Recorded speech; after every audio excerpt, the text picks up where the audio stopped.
ദൈവനാമം മഹത്വപ്പെടുമാറാകട്ടെ. സമാധാന സന്ദേശത്തിലൂടെ എന്നെ ശ്രദ്ധിക്കുന്ന എല്ലാ പ്രിയപ്പെട്ടവർക്കും വീണ്ടും വരുന്നവനായ ക്രിസ്തുയേശുവിൻ്റെ നാമത്തിൽ എൻ്റെ സ്നേഹവന്ദനം. റോമലേഖനം 2-ാം അധ്യായം അതിൻ്റെ 4 മുതലുള്ള ഭാഗങ്ങളിൽ, അല്ല ദൈവത്തിൻ്റെ ദയ നിന്നെ മാനസാന്തരത്തിലേക്ക് നടത്തുന്നു എന്നറിയാതെ നീ അവൻ്റെ ദയ, ക്ഷമ, ദീർഘശാന്തി എന്നിവയുടെ ഐശ്വര്യം നിരസിക്കുന്നുവോ? എന്നാൽ നിന്റെ കാഠിന്യത്താലും അനുതാപമില്ലാത്ത ഹൃദയത്താലും നീ ദൈവത്തിൻ്റെ നീതിയുള്ള വിധി വെളിപ്പെടുന്ന കോപ ദിവസത്തേക്ക് നിനക്ക് തന്നെ കോപം ചരതിച്ചു വയ്ക്കുന്നു. റോമലേഖനത്തിൽ ദൈവവചനം പറയുകയാണ്, നമുക്ക് മാനസാന്തരത്തിനായിട്ട് ദൈവം തരുന്ന അവസരങ്ങൾ.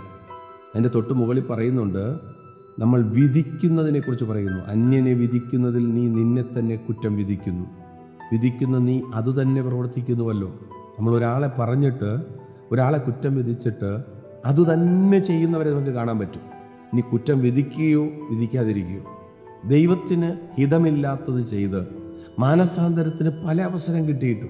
റോമലേഖനം 2-4 മുതൽ പറയുന്നു, ദൈവത്തിൻ്റെ ദയ മാനസാന്തരത്തിലേക്ക് നടത്തുന്നു എന്നറിയാതെ ദൈവം നമ്മെ സാഹചര്യങ്ങൾ കണ്ട് അവസരങ്ങൾ തന്ന് ഒന്നുകൂടെ തിരിച്ചു കയറി വരാൻ ദൈവം ദയ കാണിക്കുന്നു, ദീർഘക്ഷമ കാണിക്കുന്നു.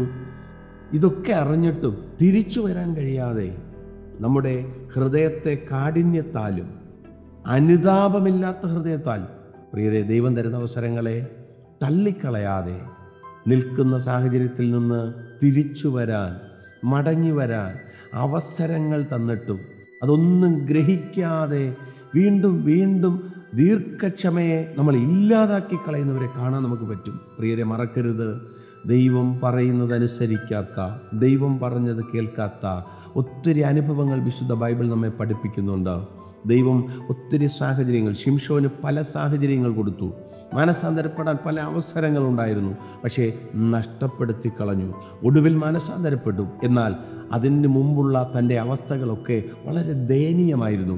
ശലോമോനെ നമുക്കറിയാം, ദൈവം കൊടുത്ത അവസരങ്ങളൊന്നും പ്രയോജനപ്പെടുത്താതെ എന്ത് ചെയ്യരുതെന്ന് ദൈവം പറഞ്ഞു അത് തന്നെ ചെയ്ത് തൻ്റെ ജീവിതത്തിനകത്തും വലിയ കുഴിക്കകത്ത് പെട്ടതുപോലെ, പ്രിയരെ, ദൈവം തരുന്ന അവസരങ്ങൾ അത് മാനസാന്തരത്തിനാണെന്ന് എണ്ണി തിരിച്ചു കയറേണ്ട മേഖലകൾ തിരിച്ചു കയറിയും നിത്യതയ്ക്കു വേണ്ടി ഒരുക്കപ്പെടുകയും ഈ ലോകത്തിലുള്ള താൽക്കാലിക സുഖങ്ങളെ ആത്മാവിൽ ഇടിച്ചു കളഞ്ഞ് നിത്യതയ്ക്ക് വേണ്ടി ഒരുങ്ങുവാൻ ദൈവം കൃപ ചെയ്യട്ടെ.